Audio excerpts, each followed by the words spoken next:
guys. Hey, good to see you again. So, been out flying the Hunter again. I haven't really flown this plane in a long time. Alright, there's a number of reasons for that.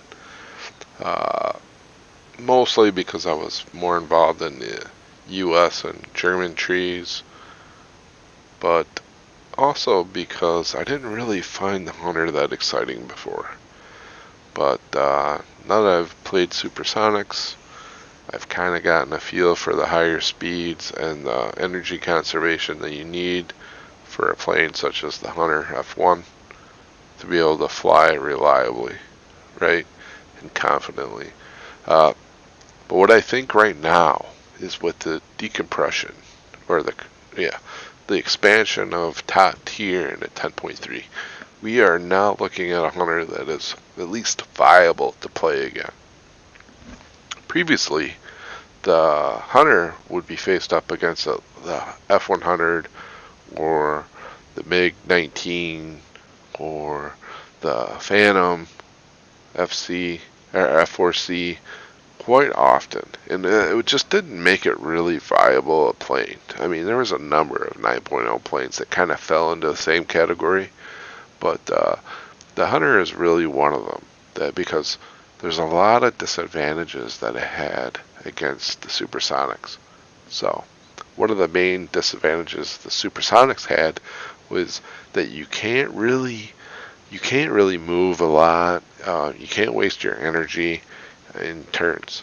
Well, the Hunter's in the same boat, but the problem is the Hunter is subsonic.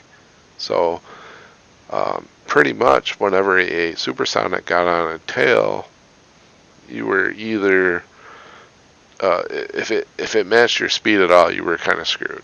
There was no way that you could outmaneuver the subsonic because you lost energy just as fast as they did, and that's one of the drawbacks to the supersonics. Um, so now that we're facing what the Hunter was originally matched up with when it first came into light and first became a part of War Thunder, we're able to see it shine a little bit more again. It's not a plane that you should take lightly. Yeah, it's going to be up tiered because it is a 9.0 plane. It is going to see some F100s here and there. It is going to be up tiered, but at least it has a fighting chance. It had almost no chance versus Phantoms, MiG-19s, MiG-21s, and any of the very top tier supersonic planes. It just didn't have much of a chance. So here you can see that a shot that I just kind of missed going for that. I'm going to try and drop in on this guy, but I haven't played a Hunter in a while, so I forget just how much it does compress. But it does maintain speed pretty well here, so I'm looking at just trying to subtly, not lose too much speed so that I can try to reclimb back on him. And I just kind of missed that shot. But I'm looking at him again and I'm thinking, okay, I can take another shot. He's not moving. Bam, he's dead. Okay, good. Now I have 4 or 5 targets right in front of me I can choose from.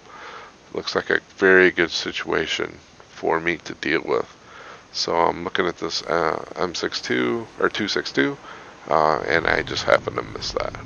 Great. Okay, not a big deal. We're not gonna follow. We're going to make a 2-circle turn, so in case he does happen to try and swing back around, they're going to have a much tighter turn radius, so we don't want to be in the, we don't want to lose too much energy, and we don't want to, we're never going to make that. They're always going to be on guns on us first, so we want to make sure that circle's a lot bigger and come back around. And he happens to be focusing on another target here, so I'll just try to take another swing at him, and then he just happens to run back into my guns, to be honest. I mean, if he'd have kept going away, I probably would have had to at least break off and continue running, but he just kind of turned into me, and I had, got to shoot at that point. This F-86 appears to be kind of running to home. I do see some smoke behind him, so it seems to me that he might just be trying to land. So I'm going to try and take him out before he can get there. I kind of took a peek at the match to make sure that we had the advantage before I did this.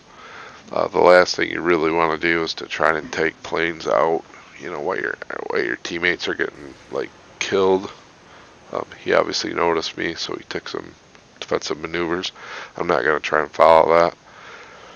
I'm just going to veer off a little bit and, try to circle back at some point. He seems to be coming back toward me, though. I do find this as a common tactic if you are actually trying to land, is just kind of chase people away. Plane like the Hunter is really good to do that with, because they're not going to turn back into you real fast. They're going to at least kind of veer off a ways before they do that. This F2H seems to be a little bit impatient. He's target focused on me. However, there's not a whole lot of my friendlies around, so he's probably just looking for the best target possible, and I happen to be it. But for some reason, he doesn't even really look at me, or maybe he just waited till the last minute to dodge. But still left him kind of vulnerable. I just decide here, hey, why even wait and try to circle back on that F2H? I'm pretty close to the runway. I know this guy's going to try and land. Be really good if I can take him out before he does that. So I'm kind of coming back through to try to do that. Get him out of the match and out of the way. It will give us a major advantage going forward to have one less F-86 in the mix. He obviously noticed or heard from his teammate that I was coming, so he kind of circles the runway. I think I should have. I was a little afraid of the AA here, but I was thinking maybe I should circle faster. But the Hunter just bleeds so much speed when you do that. So I was really trying not to lose energy here. And then the F2 was kind of on his way back, so that made me really think that the F2 and the F-86 were kind of communicating here. There's that guy, and I just happened to get a pretty good head-on with the Hunter, which the Hunter is an exceptional head-on monster. So I don't even know why he's attempting that. I guess, the F2H has, I think it's 4 20mm, which are pretty decent, but the Hunter's got 30mm. 4 of those. I noticed I have a friendly behind, so I'm going to try and set this guy up a little bit. I want him to be able to engage better, so I'm trying to pull him back my direction and give him an opportunity to actually make a run on the F2H, but he kind of misses, so I'm going to kind of gain some energy back here. I'm circling just to keep him occupied and keep him interested, not really because I think I can do anything about it. Hunter is just not a good turner. You don't really want to get into a turning fight with anybody, especially F2s, even though F2s are not that great, but they're at least decent at energy fighting. And this R2 or R1, excuse me, starts to make a pass on me that came out of nowhere, so I have to really try to dodge, and well, what do you know, he kind of got a little greedy.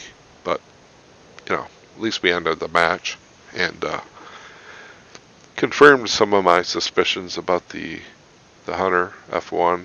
It is a good plane now. It's always been a good plane. It's just it's matched up too often against higher tier and made it very impossible to be reliably used, especially if you're trying to spade it or if you're trying to just get into decent matches.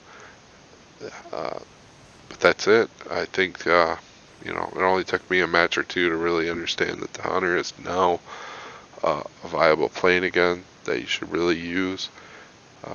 Take it on out again in confidence. You're going to face competition most of the time that is, on par.